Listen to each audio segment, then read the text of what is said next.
बंधु माने आजिर एही कार्यक्रम को आपण मानक स्वागत। आजिर एही कार्यक्रमटी कर्कट राशि व्यक्ति विशेष मानक पई बहुत गुरुत्वपूर्ण अटे, बहुत ही खास अटे। कारण आजिर एही वीडियो रे आमे माने जानिबा जे कर्कट राशि व्यक्ति विशेष मानक पई एही सेप्टेम्बर 2025 किपरि रहिबो। कर्कट राशि व्यक्ति विशेष मानकर मासिक राशिफल उपरे आलोचना करिबा। कर्कट राशि व्यक्ति विशेष मानकर स्वास्थ्य, शिक्षा, प्रेम जीवन, वैवाहिक जीवन, भाग्य, क्यारियर एवं व्यापार वाणिज्यर स्थिति किपरि रहिबो एही सेप्टेम्बर 2025 रे से विषय रे विस्तार भाବରେ आलोचना करिबा। नवग्रहंकर स्थिति मध्य देखिबा। नवग्रह आपणकू केउ फल प्रदान करिबारे सक्षम हेबे। एहा सहित अशुभत्व प्रदान करुथिबा ग्रह मानक पई किछि विशेष प्रतिकार मध्य जानिबा।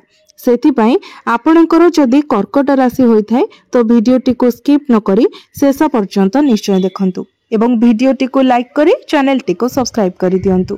कमेंट बॉक्स रे भक्ति एवं श्रद्धार सहित जय श्री जगन्नाथ निश्चय लिखंतु। तो बंधु माने आसंतु आरंभ करिबा आजिर एही कार्यक्रम को, जहां आपणकर जन्म राशि तथा चंद्र राशि उपरे आधारित अटे। तेबे राशि चक्रर 12 गोटी राशि मध्यरु चतुर्थ राशि हेउची कर्कट राशि एवं कर्कट राशि राशिधिपति हेउछंती चंद्रमा। तो बंधु माने आसंतु सर्वप्रथम जानि नेबा सेप्टेम्बर मास आरंभ रे आपणक राशि रे ग्रह मानकर स्थिति एवं अवस्थिति किपरि रहिछि। तो बंधु माने आपणक कुंडलीर प्रथम भावरे विराजमान अछंती शुक्र, द्वितीय भावरे विराजमान अछंती सूर्य, केतु एवं बुध, तृतीय भावरे विराजमान अछंती मंगल, अष्टम भावरे विराजमान अछंती राहु, नवम भावरे विराजमान अछंती शनि एवं आपणकर द्वादश भावरे विराजमान अछंती देवगुरु बृहस्पति। तो सर्वप्रथमे आसंतु जानि नेबा आपणकर स्वास्थ्य किपरि रहिबो एही सेप्टेम्बर 2025 रे। तो बंधु माने कुंडलीर प्रथम भावटी होइथाय आपणकर स्वास्थ्यर भाव, इम्यूनिटी सिस्टम रो भाव। आपणक प्रथम भावर अधिपति होउछंती चंद्रमा, जे कि प्रति 2 दिन रे निजर राशि परिवर्तन करिथांती। तो आपणकर प्रथम भावरे गोचर करूछंती शुक्र। तेबे मंगल आपणकर तृतीय भावरे एवं गुरु आपणकर द्वादश भावरे विराजमान अछंती। आपणकर दुईटी त्रिकोणर स्वामी खराब स्थिति रे अछंती, जणे तृतीय भावरे एवं जणे द्वादश भावरे गोचर करूछंती। कुंडली रे तृतीय भाव, षष्ठ भाव, अष्टम भाव एवं द्वादश भाव को खराब बोली माना जाय थाए। तो 14 सेप्टेम्बर पूर्वरु आपणको आपणक स्वास्थ्य प्रति विशेष जत्नवान हेबार अछि। जंक फूड, फास्ट फूड एसबुठारु आपण जेते पारिबे दूरे रहिबाकू चेष्टा करंतु। कारण आपणक पंचम भावर अधिपति मंगल आपणकर तृतीय भावरे गोचर करूछंती। गुरु मध्य आपणकर द्वादश भावरे गोचर करूछंती। गुरु हेउछंती चर्बीर कारक ग्रह। लिवर, डाइजेशन ए सबुर कंट्रोल गुरुंकर हातरे रहिथाए। तो गुरु आपणकर द्वादश भावरे एवं मंगल आपणकर तृतीय भावरे गोचर करूछंती। तो एही समय आपणकर स्टमक रिलेटेड किछि प्रॉब्लम देखा देई पारे। तेणु आपण अधिक मसला युक्त, तेल युक्त खाद्य ठारू दूरे रुहंतु। जंक फूड, फास्ट फूड, चर्बी जातीय खाद्य ठारू आपण दूरे रुहंतु। जेते पारिबे हेल्दी फूड कंज्यूम करबा को चेष्टा करंतु। यह व्यतीत आपणकर मुंड बिंधा भली समस्या देखा देई पारे। एलर्जी, इन्फेक्शन भली समस्या मध्य देखा देई पारे। तेणु 14 सेप्टेम्बर पूर्वरु आपण जेते पारिबे निजर स्वास्थ्य प्रति जत्नशील हेबाको चेष्टा करंतु। किंतु 15 सेप्टेम्बर परे जेतेबेले मंगल आपणकर केंद्र रे गोचर करिवे, आपणकर चतुर्थ भावरे गोचर करिवे, सेतेबेले आपणकर स्वास्थ्य जनित समस्त समस्या दूर होइजिबो। आपणकर स्वास्थ्य रे जहाबे किछि समस्या चलीथिला से सब दूर होइजिबो। आपण निजको स्वास्थ्यवान अनुभव करिवे। आपणकर स्वास्थ्य रे एक सकारात्मक परिवर्तन आसीबो। एबे आसंतु जानिबा आपणकर शिक्षा क्षेत्र किपरि रहिबो एही सेप्टेम्बर 2025 रे। विद्यार्थी मानक पई किपरि रहिबो एही सेप्टेम्बर मासटी। तो बंधु माने कुंडलीर पंचम भावटी होइथाय आपणकर शिक्षार भाव।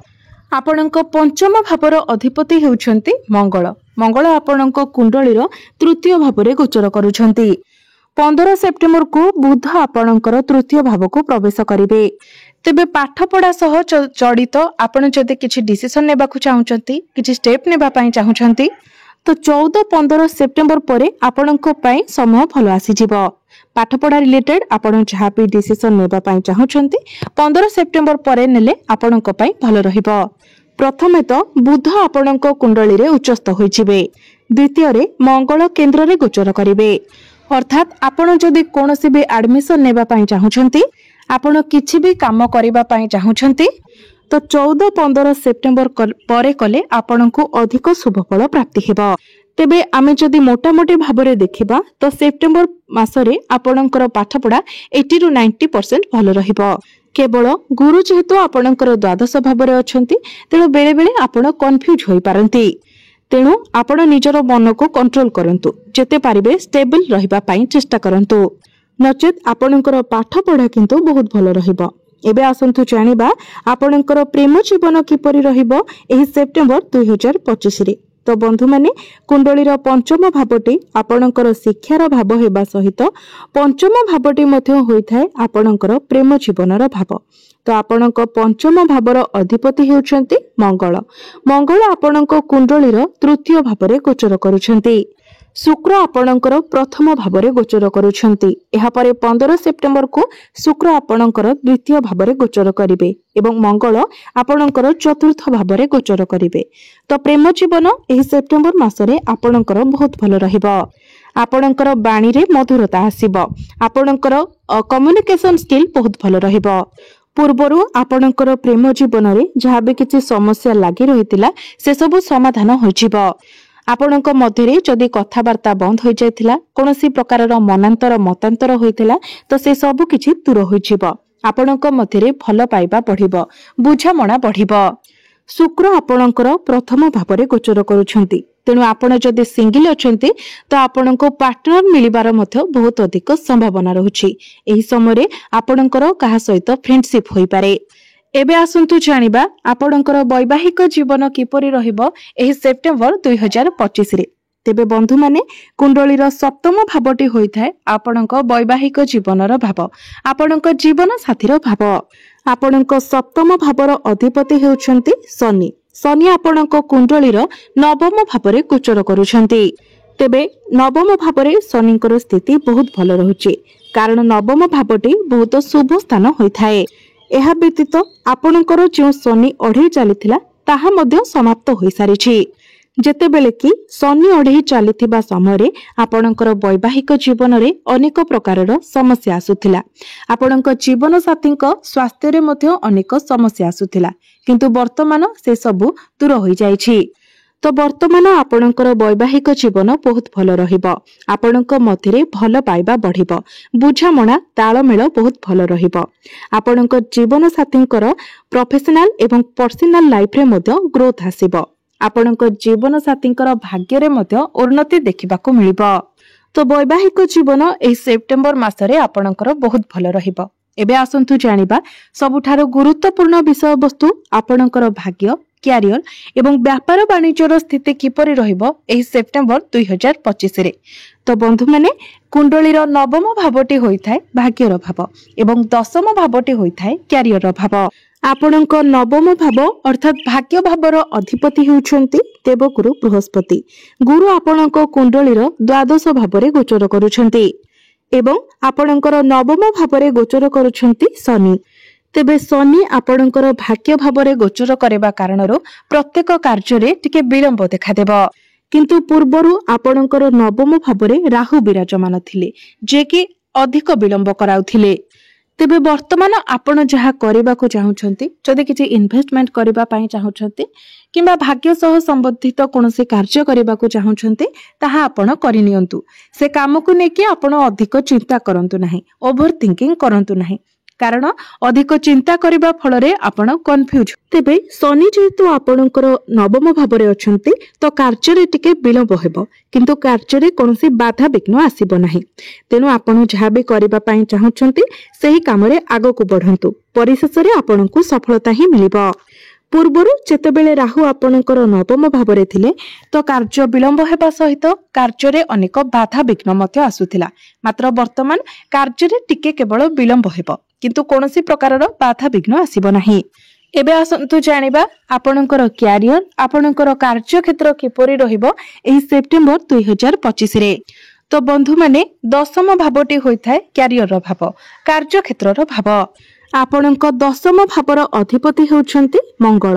मंगल आपणक कुंडलीर तृतीय भावरे गोचर करूछंती, किंतु 14 सेप्टेम्बर को मंगल आपणकर चतुर्थ भाव को चलन करिवे एवं सीधा सड़क सप्तम दृष्टि रे आपणकर दशम भाव को ही देखिबे, निजर स्वगृह को देखिबे। तो 14 सेप्टेम्बर परे आपणकर क्यारियर रे बहुत भलो ग्रोथ आसीबो। आपण निजर क्यारियर रे एक सकारात्मक परिवर्तन देखिबा को पाइबे। 14 सेप्टेम्बर परे जेतेबेले मंगलंकर दृष्टि दशम भाव उपर को रहिबो, आपणक मध्यरे स्ट्रेंथ आसीबो। आपणक काम करिबार शैली रे एक सकारात्मक परिवर्तन आसीबो। पूर्वरु काम कार्य को नेकी आपणक मनरे जो शंका लागि रहितिला से सब शंका द्वंद्व दूर होइजिबो। आपणकर जदि टार्गेट बेस कार्य रहिछि तो टार्गेट मध्य आपणकर कंप्लीट होइजिबो। आपणक पाखरे जदि चाकरी बाकरी नाही तो आपणकु चाकरी मिलिबार मध्य बहुत अधिक संभावना रहुछि।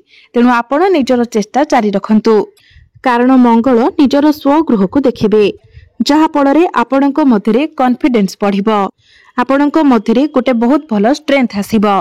तो सेप्टेम्बर मासरे आपणकर क्यारियर 80 ରୁ 90% भलो रहुछि, किंतु ताहा 14 सेप्टेम्बर परे जेतेबेले मंगल आपणकर चतुर्थ भाव को चलन करिवे। 14 सेप्टेम्बर पूर्वरु आपणक उपरे टिके कार्यभार अधिक रहि पारे, टिके अधिक भागदौड़ करबा को पड़ी पारे। आपण काम कार्य को नेकी टिके टेंशन ने रहि पारंती। बिजनेस कथा जदि कहिबा, बिजनेस आपणकर सेप्टेम्बर मासरे बहुत भलो रहिबो। प्रथमे तो बिजनेस रो कारक ग्रह बुध आपणक राशि रे उच्चस्थ होइजिबे, तो यह आपणकर व्यापार वाणिज्य को नेकी बहुत अधिक शुभ फल प्रदान करिबो। टेंशन नेबार कोनोसी भी विषय नाही। शुक्रंकर स्थिति मध्य भलो रहुछि, सूर्यंकर स्थिति मध्य बहुत भलो रहुछि। तो बिजनेस एही सेप्टेम्बर मासरे आपणकर बहुत भलो रहिबो। बिजनेस रे आपणकर ग्रोथ हेबो, फाइनेंशियल ग्रोथ हेबो। एबे आसंतु जानिबा किछि उपाय विषय जे उपाय गुड़िक करिबा द्वारा आपणको अधिक मात्रा रे शुभ फल प्राप्ति हेबो एवं जहा सब अशुभत्व रहुछि से गुड़िक दूर होइजिबो। तो सेथि पई आपण प्रत्येक दिन गुरुंकर बीज मंत्र 108 थर जप करंतु। प्रत्येक दिन उदित सूर्य को आपण तंबा पात्र रे जलार्घ्य अर्पण करंतु। प्रत्येक दिन हनुमान चालीसार पाठ करंतु एवं प्रत्येक दिन ओम नमः शिवाय मंत्र जप करंतु। तो बंधु माने आपणकर जीवन मंगलमय हेउ, एहा ही ईश्वरंक निकटरे मोर प्रार्थना। तो